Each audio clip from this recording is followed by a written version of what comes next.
Hi! Gumawa lang ako ng time-lapse video. Ang daily routine ng ginagawa ko kapag ka-morning duty ka. So, ayan. Nagla-login syempre. Open ang lahat ng mga apps. Baka may order pero may YouTube channel kaya piniplay ko at pipirma ka din. Ayan. Wala kasi akong mga background music kasi sigurado makaka-copyright ako. Ayan, nasa harap kami ng True Value. Naglilinis. Kahit hindi naman siya ganun kadumi, pero wala. Kailangan lang i-map. Diba? Ang bilis ko. Times 10. Time-lapse lang kasi siya. Wala naman siyang audio. Thank you nga pala sa lahat ng mga nanonood. Nag-view lagi ng mga shorts video ko. Ayan. Thank you po. Wala akong magawa, oh. Ang kulit no? Yan. After mo titimpla ng kape.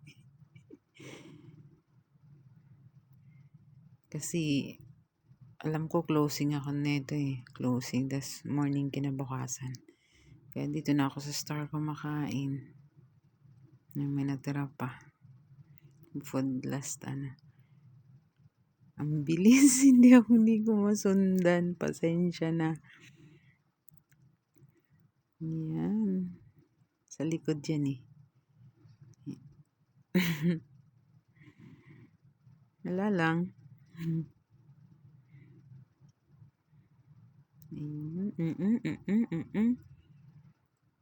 Tapos, yun na, kinabukasan yan. Medyo na busy kami. Kasi marami kaming customer, tapos yung isang customer worth 3,000 KD ang pinamili niya. Isang customer. Tapos yung isang customer naman 700 plus. 709 KD. Kaya sinisecure namin yan. Sinisecure namin na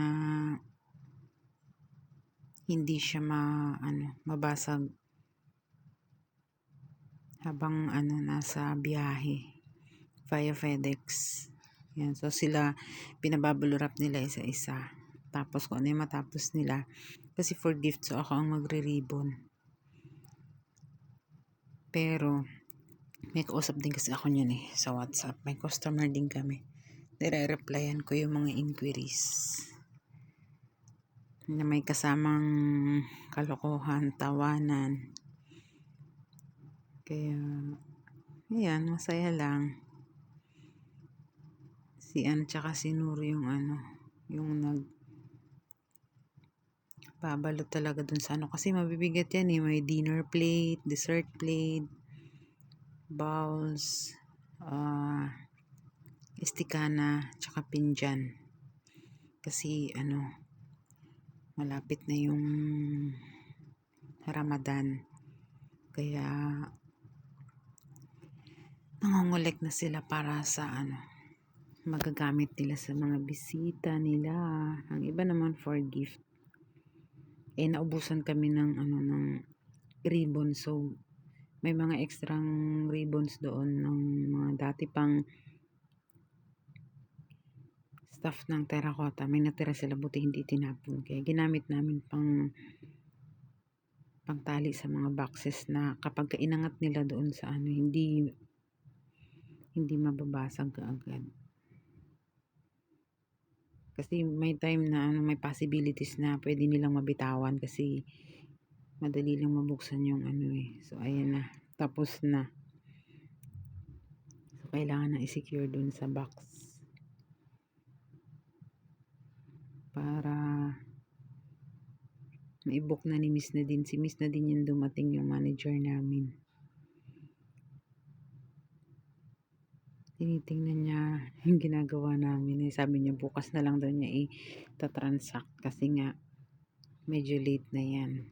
Umuwi na yun si Miss Nadine. So naisip namin tatlo na mag ano uli ng bubbles kasi gagamitin uli namin. Kasi may mga ano kami, may mga inaantay na magbayad via link na mga international, mostly Qatari customer. Yan. Nag-stock. Kala ko nag-stock.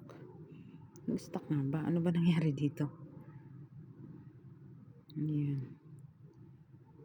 Alam ko tumawag na ito dito, si Miss Nadine na may website order. Yun, kaya tinuturuan ko si Nor kung paano niya i-process yan eh. Mula doon sa ano. Kasi bihira lang naman sa website order ang